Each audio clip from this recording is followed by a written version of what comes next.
The winter weather, though, we're seeing means highly dangerous conditions for ski slopes and mountain areas. Just yesterday, an avalanche buried and trapped a Colorado snowmobiler for an hour. Another person was also caught in the avalanche and used a rescue transceiver to locate their partner, but never got a signal and called 911 for help. It happened on Shrine Mountain, just west of Vail Pass. According to the Colorado Avalanche Information Center, it took an hour before rescuers spotted the corner of a deployed avalanche airbag sticking out of the snow and then dug him out.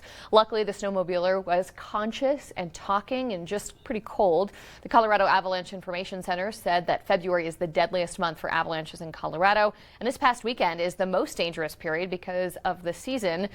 Given we dried out for the last couple weeks and then had several feet of snow, making slabs underneath incredibly unstable. Over the past 10 years, 8 people have died in avalanches between February 14th and the 16th.